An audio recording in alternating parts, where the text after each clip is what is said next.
Maple Hollow lay stretched along the bend of a slow river, its waters reflecting the sky with a patience learned over generations. The town did not hurry.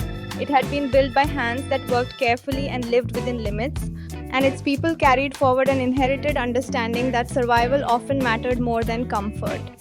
Buildings stood firm but worn, and the rhythms of daily life followed patterns set long before the present moment. In such a place, ambition learned to move quietly, and hope often disguised itself as habit. Within this measured world lived Clara Whitmore, a girl shaped by observation more than speech. She moved through the town with an attentiveness sharpened by necessity, absorbing details that others accepted without question. She noticed the way children lingered after school hours, reluctant to leave the only place where words were printed in rows and order. She noticed how lessons ended abruptly when books ran out, how learning depended not on curiosity alone but on access.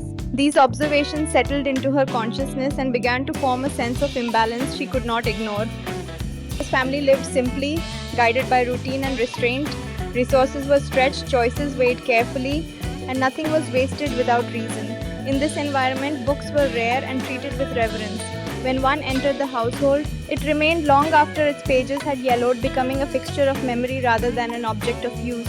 Clara learned early that books carried voices beyond the town, voices that expanded the boundaries of her experience and offered companionship where silence often prevailed. This understanding shaped her inner motivation. Clara did not view books as possessions but as bridges, pathways between limitation and possibility. Yet she also understood the forces working against that belief. Money was scarce and necessities claimed priority. This tension between her desire to share stories and the reality of economic constraint became the central challenge of her young life.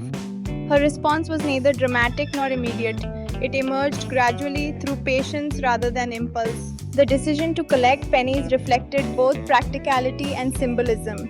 Pennies were overlooked, underestimated, and frequently discarded, much like the children whose needs Clara observed. Gathering them required time, humility, and consistency, qualities she possessed in abundance.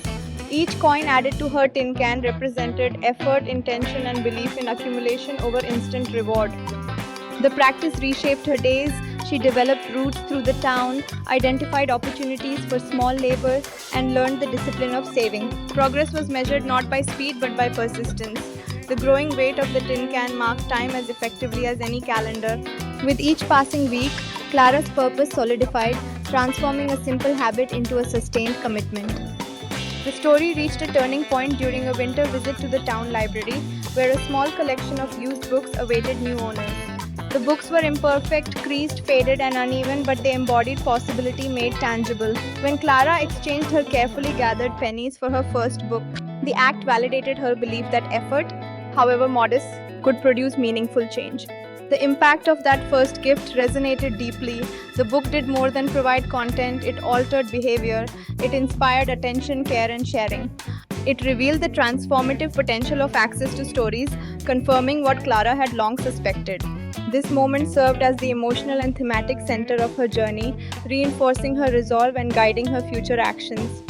With renewed clarity, Clara expanded her efforts. She refined her selections, choosing books that matched the varied needs and temperaments of their recipients.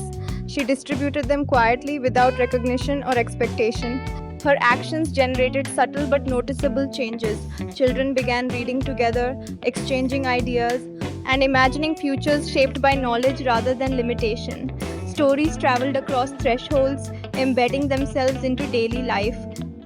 Over time, the ripple effect became undeniable.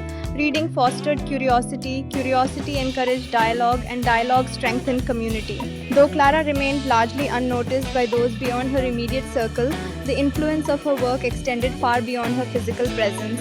Her persistence demonstrated a truth often overlooked, that meaningful change does not require authority or wealth, only sustained intention.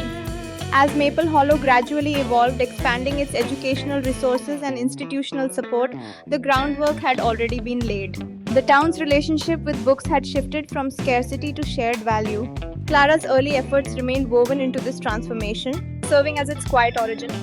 In reflecting on her journey, it became clear that Clara Whitmore had accomplished something profound through ordinary means. She transformed overlooked coins into instruments of connection, turned personal conviction into communal benefit, and proved that generosity, when practiced consistently, can alter the course of a community story.